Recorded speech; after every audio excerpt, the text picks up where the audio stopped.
पहले की बात है। रामपुर नाम का एक बहुत ही सुंदर गांव हुआ करता था। चारों ओर हरे भरे खेत, साफ हवा और शांत माहौल था। उसी गांव में एक लकड़हारा रहता था। उसका नाम राजू था। राजू बहुत मेहनती और ईमानदार इंसान था। वह रोज सुबह सूरज निकलने से पहले उठता और रामू सेठ के जंगल में लकड़ियाँ काटने का काम करता था। रामू सेठ गांव का बड़ा जमींदार मतलब था अगर और हम इस उसके टोकरी में पास कोई बहुत चीज बड़ा डालेंगे जंगल तो वो था। दोगुनी हो राजू दिन जाएगी। भर मेहनत से पेड़ काटता, लकड़ियाँ इकट्ठा करता और शाम को उन्हें रामू सेठ के गोदाम तक पहुंचा देता था। काम चाहे कितना भी कठिन क्यों न हो, राजू कभी शिकायत नहीं करता था। वह अपना काम पूरे मन से करता और जो भी मेहनत की कमाई मिलती उसी में संतोष रखता था।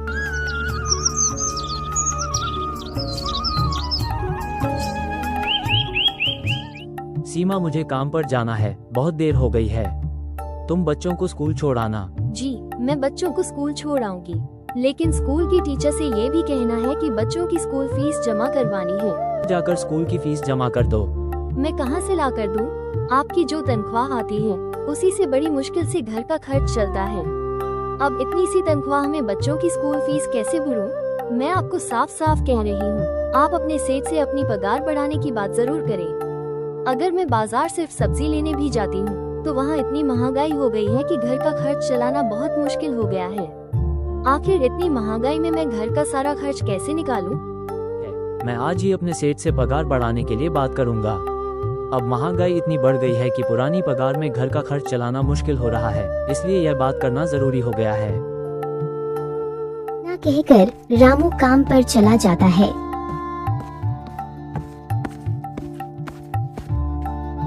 अरे भाई, आज तो पगार का दिन है। देखना, आज भी यह रामू सेठ कोई न कोई बहाना बनाकर हमें पगार नहीं देगा। पिछली बार तो मेरी पगार में से आधी रकम ये कहकर काट ली थी कि मैंने जो 100 रुपये उधार लिए थे उसी का हिसाब काट लिया है। हाँ भाई, तुम बिल्कुल सही कह रहे हो। सेठ हमेशा ऐसा ही करता है, हमसे ज्यादा काम भी करवाता है लेकिन पूरा पैसा नहीं देता। मेरे बच्चों की भी फीस भरनी है, बस इस बार पूरी मजदूरी दे देना भगवान। इतना कहकर वह फिर से अपने काम में जुट जाता है। उसके साथ बाकी मजदूर भी चुपचाप अपने अपने काम में लग जाते हैं। दिन भर की मेहनत के बाद जब काम पूरा हो जाता है तो सभी लोग सेठ के पास अपनी मजदूरी लेने के लिए पहुंचते हैं। सेठ जी, पूरा महीना हो गया है, कृपया हमें हमारी तनख्वाह दे दीजिए। देखो भाइयों, इस समय मेरे पास देने के लिए पैसे नहीं है। अभी तक माल भी नहीं बिका है। तुम लोग चिंता मत करो, कल या परसों तक तुम्हें तुम्हारी पूरी तनख्वाह मिल जाएगी। लेकिन सेठ जी, हमारे पास अब बिल्कुल भी पैसे नहीं बचे हैं। घर का राशन भी खत्म हो चुका है और बच्चों की फीस भी भरनी है।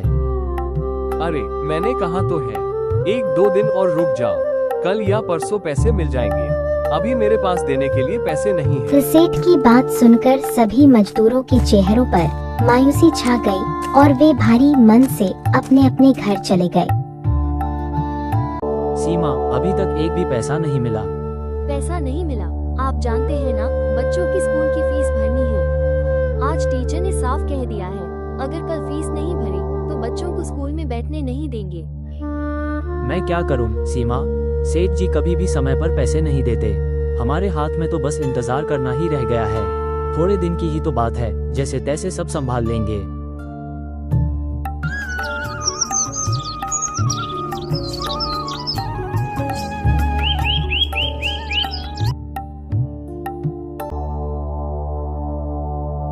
सेठ जी, ये तो सिर्फ 2000 रुपये हैं। मेरे काम के तो पूरे 3000 बनते हैं। हाँ, लेकिन तुमने एक घंटे का आराम भी किया था, मैंने उसी आराम के पैसे काट लिए हैं। पर सेठ जी, आपने खुद कहा था 12 घंटे काम करने पर 3000 मिलेंगे। मैंने 12 घंटे काम किया और बस 1 घंटा ही आराम किया था। देख, मुझे ज्यादा हिसाब किताब मत समझा। ये 2000 रख, नहीं तो कहीं और जाकर काम देख ले।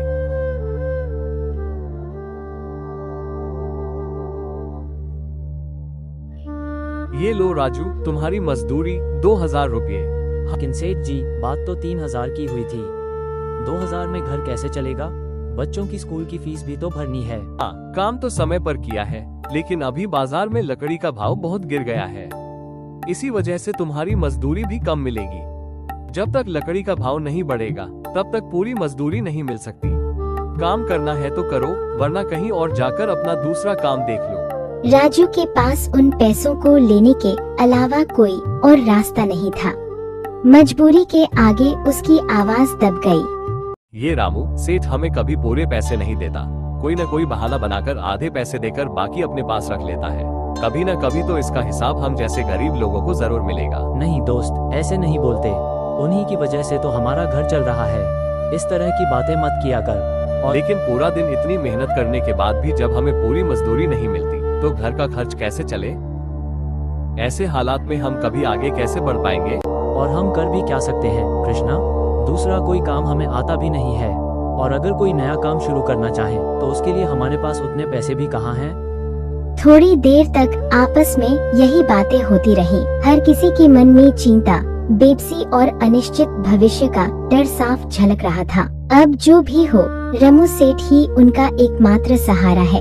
आखिरकार यही सोच सब लोग भारी मन से चुपचाप अपने अपने घरों की ओर लौट जाते हैं।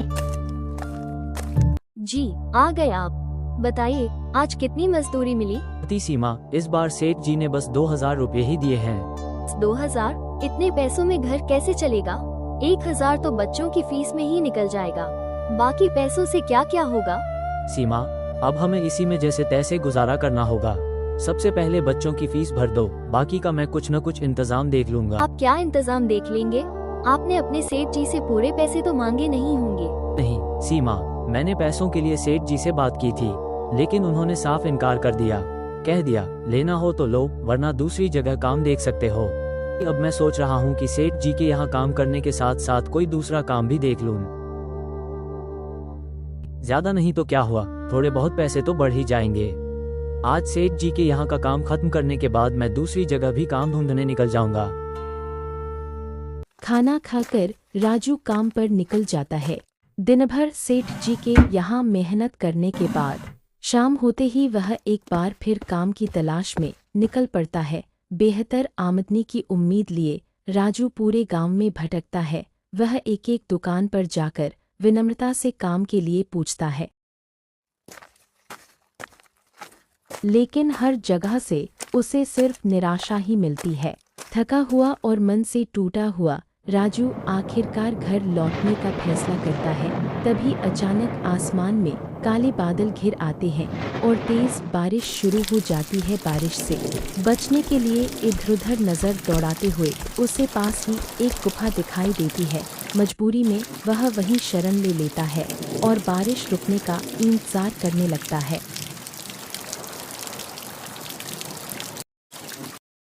गुफा में बैठा वह सोचने लगता है कि इतनी कम पगार में अब घर का खर्च आखिर कैसे चलेगा। बच्चों की पढ़ाई, घर का राशन और रोजमर्रा की जरूरतें, सब कुछ उसकी आंखों के सामने घूमने लगता है। चिंता में डूबे हुए उसकी नजर अचानक सामने पड़ी एक टोकरी पर जा टिकती है। राजू धीरे धीरे उस टोकरी के पास जाता है और उसे ध्यान से देखने लगता है।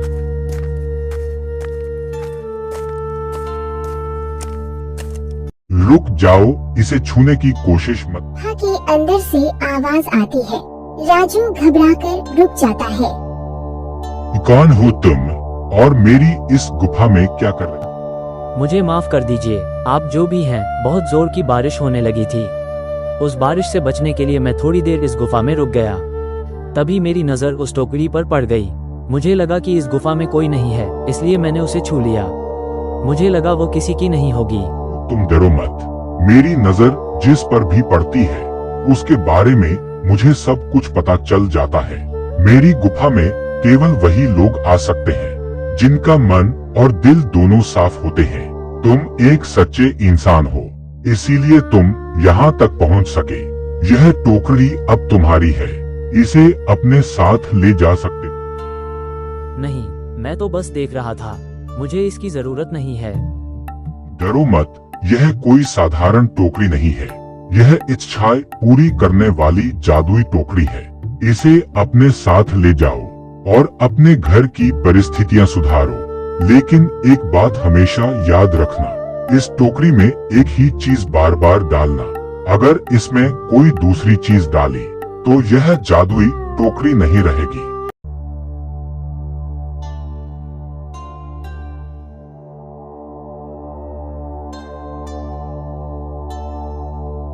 सीमा, देखो आज मैं क्या लेकर आया हूँ। क्या लेकर आए हो? बस एक टोकरी। इस टोकरी से क्या होगा? कोई दूसरा काम मिला या नहीं? अरे सीमा, मेरी पूरी बात तो सुनो। यह कोई साधारण टोकरी नहीं है, यह एक इच्छा पूरी करने वाली टोकरी है। राजू सीमा को पूरी बात विस्तार से बता देता है, कैसे उसे यह टोकरी मिली और इसकी क्या खासियत है। मतलब अगर हम इस टोकरी में कोई चीज डालेंगे तो वो दोगुनी हो जाएगी? सीमा, बिल्कुल, मैंने तुम्हें जो चंदन की लकड़ी दी थी ना, वही लेकर आओ। सीमा जल्दी से लकड़ी लेकर आती है और राजू को दे देती है। राजू उस लकड़ी को टोकरी में डाल देता है। अब हमारे दिन बदलने वाले हैं। इस लकड़ी को बाजार में बेचकर हम बहुत सारे पैसे कमा सकते हैं। अब तो सब ठीक हो जाएगा। हमारे जीवन में फिर से खुशियाँ लौट आएंगी। मैं सेठ के यहाँ काम करने वाले अपने दोस्तों को भी साथ लेकर चलूंगा। और इस तरह समय धीरे धीरे आगे बढ़ता गया। वे सभी लकड़हारे जो कभी मजबूरी और गरीबी से जूझ रहे थे, अब अपने अपने जीवन में मेहनत और समझदारी से आगे बढ़ने लगे।